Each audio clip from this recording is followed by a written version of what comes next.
Alhamdulillah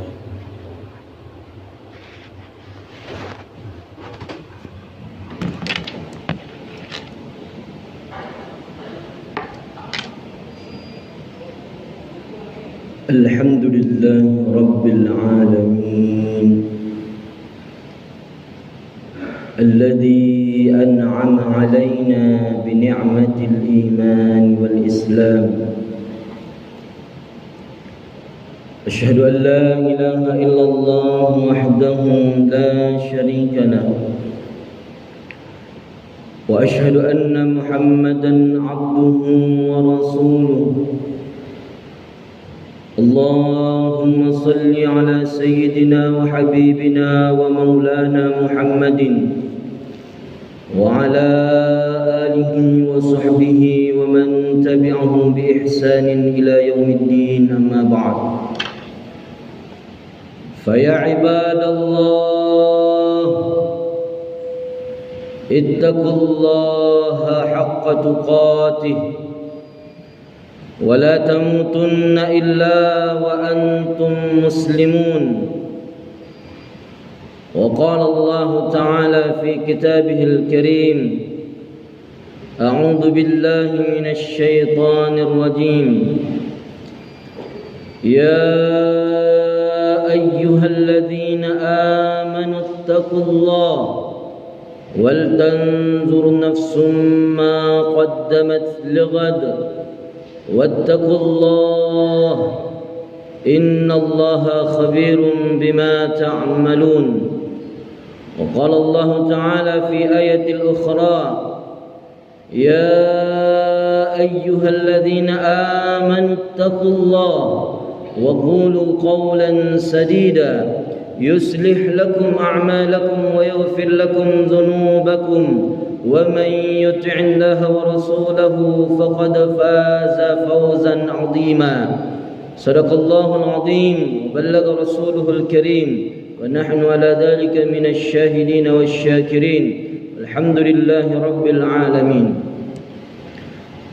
Hadirin jemaah Jumat yang insyaallah dirahmati dan dicintai oleh Allah Subhanahu wa taala. Tak terasa waktu bergulir begitu cepat hingga pergantian detik ke menit, menit ke jam, jam ke hari, hari ke minggu, minggu ke bulan, bulan ke tahun. Tanpa terasa tahun 2021 telah meninggalkan kita, dan saat ini kita sudah berada pada awal tahun 2022. Maka ini menjadi nasihat dan peringatan kepada kita semua hadirin yang dirahmati oleh Allah, bahwa sedetik pun waktu yang telah berlalu tidak akan mungkin bisa terulang kembali. Dalam sebuah pepatah Arab dikatakan, lan tarji'al ayyamul lati madat. Sedetik pun waktu yang berlalu tidak akan mungkin bisa kita ulang kembali. Hadirin yang dirahmati oleh Allah, oleh karenanya tidak ada yang bisa kita lakukan pada kesempatan ini kecuali kita banyak-banyak bermuhasabah diri. Kita banyak-banyak memeriksa diri kita atas amal-amal perbuatan yang telah kita lakukan di masa-masa yang lalu. Dalam firman Allah Subhanahu wa taala dikatakan, A'udzu billahi minasyaitonir rajim. Ya ayyuhalladzina amanu taqullaha wal tanzur nafsum ma qaddamat lighad wattaqullaha innallaha khabirum bima ta'malun. Wahai orang-orang yang beriman, hendaknya engkau bertakwa kepada Allah dan hendaknya senantiasa untuk memeriksa dirimu terhadap apa yang engkau lakukan di masa-masa yang lalu untuk menjadi perbaikan di masa-masa yang akan datang. Wattaqullah innallaha khabirum bima ta'malun. Senantiasa bertakwalah kepada Allah, sesungguhnya Allah Maha mengetahui atas apa yang telah kita lakukan. Demikian pula baginda Rasulullah sallallahu alaihi wasallam adalah sosok manusia yang paling pandai bermuhasabah diri. Rasulullah memeriksa dirinya bukan sekali dalam setahun. Rasulullah bermuhasabah diri bukan sekali dalam sebulan. Rasulullah memeriksa dirinya tak kurang dari 100 kali dalam sehari semalam. Dalam riwayat disebutkan bahwa tidak kurang dari 100 kalinya Rasulullah sallallahu alaihi wasallam senantiasa memohon ampun kepada Allah, beristighfar kepada Allah seraya mengucap astaghfirullahal azim alladzi la ilaha illa huwal hayyul qayyum wa atubu ilaih. Bahkan dalam setiap sujudnya Rasulullah kadang basah tempat sujudnya karena menangis memohon ampun kepada Allah Subhanahu wa taala. Tatkala ditanya, "Wahai Rasulullah, engkau adalah kekasihnya Allah, engkau terbebas dari yang namanya dosa, engkau sudah dijamin oleh Allah masuk ke dalam surganya, tapi mengapa engkau masih senantiasa memohon ampun kepada Allah, bahkan tak kurang dari 100 kalinya senantiasa beristighfar kepada Allah?" Apa kata Rasulullah? Setelah aku menimbang-nimbang, setelah aku mengumpulkan seluruh amal ibadah yang telah aku kerjakan selama hidupku di dunia, ternyata itu belum sebanding dengan nikmat yang Allah berikan dalam hidupku. Itulah sebabnya aku beristighfar memohon ampun kepada Allah. Jangan sampai aku termasuk dan tergolong hamba-hamba yang tidak pandai bersyukur atas segala nikmat yang Allah berikan dalam hidupku. Tentunya ini menjadi tamparan buat kita hadirin yang dirahmati oleh Allah.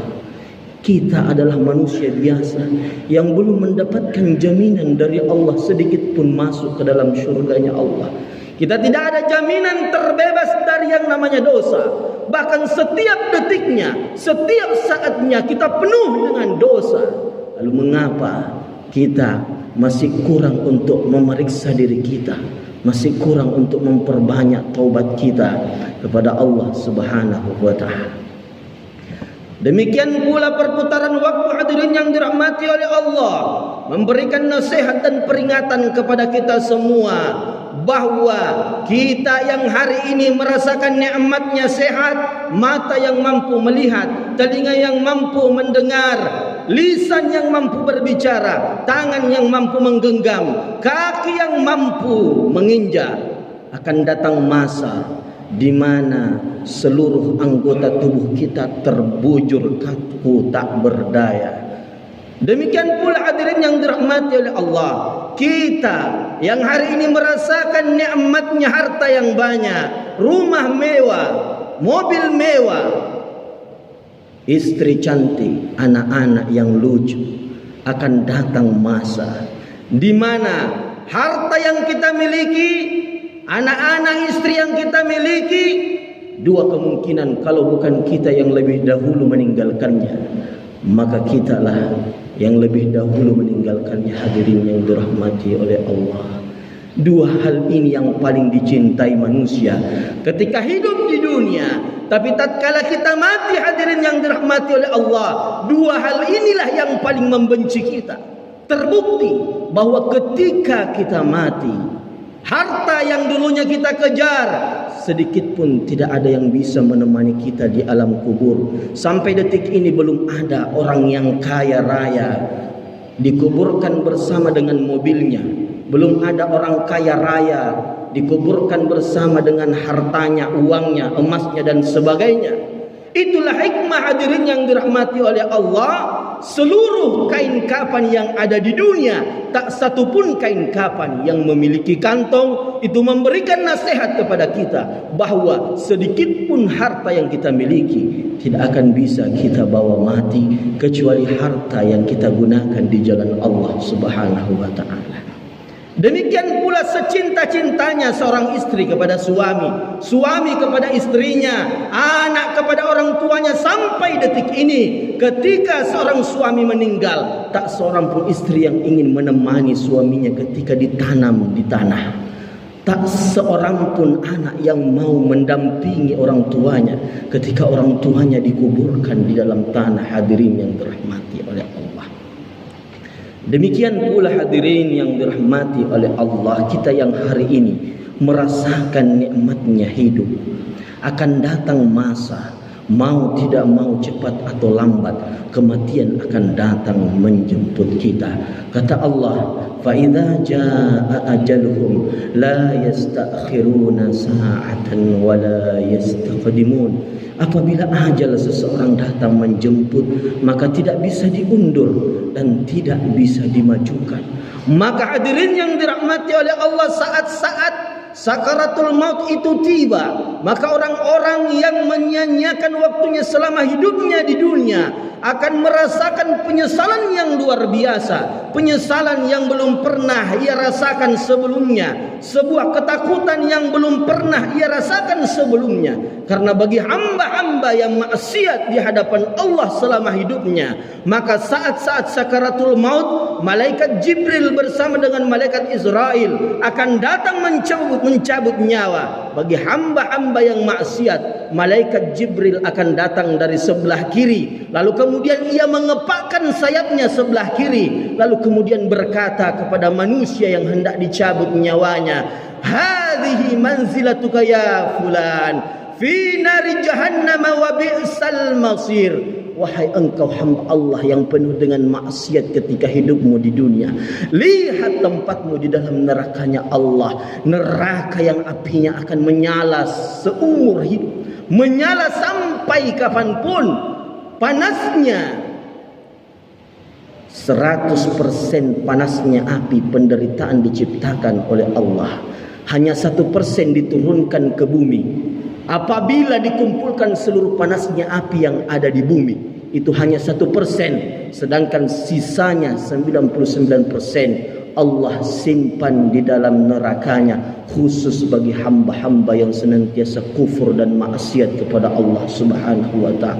Maka pada saat itulah sejuta penyesalan akan dirasakan oleh manusia yang kufur kepada Allah, sambil ia memohon dan meminta kepada Allah, Rabbi laula akhartani ila ajalin qarib. Wahai Tuhanku, andaikan bisa diundur sebentar saja ajalku, fa asaddaqa wa akum minas salihin, aku akan bersedekah wahai Allah, aku akan melaksanakan amal saleh wahai Allah. Tapi saat itu penyesalan hanya sebatas penyesalan, hadirin yang dirahmati oleh Allah Subhanahu wa ta'ala. Sedangkan bagi hamba-hamba yang senantiasa beriman kepada Allah, maka saat-saat sakaratul maut adalah saat-saat yang paling membahagiakan, sebuah kebahagiaan dan kenikmatan yang belum pernah ditemukan sebelumnya. Kenapa? Karena pada saat itu malaikat Jibril akan datang dari sebelah kanan, lalu kemudian mengepakkan sayapnya, lalu kemudian berkata kepada hamba yang beriman yang hendak dicabut nyawanya, hadhihi manzilatuka ya fulan fi jannatin na'im. Wahai hamba Allah yang beriman, lihat tempatmu di dalam syurganya Allah. Kenikmatan yang belum pernah terlihat oleh mata, belum pernah terdengar oleh telinga. Apa yang engkau pernah bayangkan tentang syurga, jauh lebih nikmat kenikmatan syurga yang sesungguhnya. Karena hanya 1% kenikmatan yang Allah turunkan ke bumi, itu diperuntukkan untuk seluruh makhluk yang ada di bumi, sedangkan sisanya itu disisakan oleh Allah di dalam syurganya hanya bagi hamba-hamba yang beriman kepada Allah Subhanahu wa ta'ala. Sambil malaikat Israel akan mencabut nyawanya dengan penuh kelembutan sambil berkata, ya ayyatuhan nafsul mutmainnah irji'i ila rabbika radiyatan mardiyah fadkhuli fi ibadi wadkhuli jannati. Wahai engkau jiwa-jiwa yang tenang, kembalilah kepada Tuhanmu dengan penuh cinta dan keridhaan. Fadkhuli fi ibadi, masuklah engkau ke dalam golongan hamba-hambaku, dan masuklah engkau ke dalam syurgaku. Maka bagi hamba yang beriman, sakit ketika dicabut nyawanya. Dalam keterangan hadis Rasulullah, ketika pencabutan nyawa, sakitnya itu melebihi ketika terkena 1000 pedang yang paling tajam yang ada di dunia. Tapi bagi hamba-hamba yang beriman, sedikit pun tidak merasakan sakitnya. Kenapa? karena kenikmatan memandang tempatnya di dalam syurganya Allah itu lebih nikmat sehingga tidak merasakan sakit sedikit pun.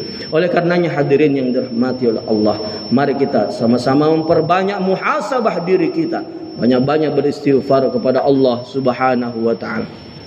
Ada amalan yang diajarkan Rasulullah sebelum kita melakukan yang namanya tidur di malam hari. Kata Rasulullah dalam hadisnya, man qala ila firashihi astaghfirullahal azim alladzi la ilaha illa huwal hayyul qayyum wa atubu ilaih. Siapa yang ketika hendak tidurnya membaca astaghfirullahal azim alladzi la ilaha illa huwal hayyul qayyum wa atubu ilaih, ghufirat dzunubuhu walau kanat mithla zabadil bahri, akan diampunkan seluruh dosa-dosanya meskipun dosa-dosanya banyaknya sama dengan busa yang ada di lautan.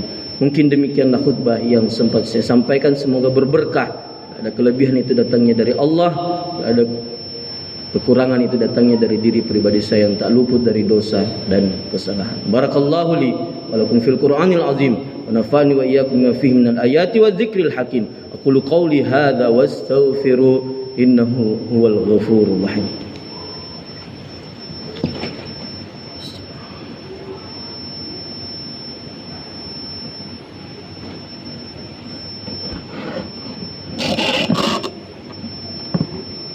الحمد لله رب العالمين حمد الناعمين حمد الشاكرين حمدا يوافي نعمه ويكافي مزيده. ربنا لك الحمد كما ينبغي لجلال وجهك الكريم وعظيم سلطانك. أشهد أن لا إله إلا الله وحده لا شريك له وأشهد أن محمدا عبده ورسوله.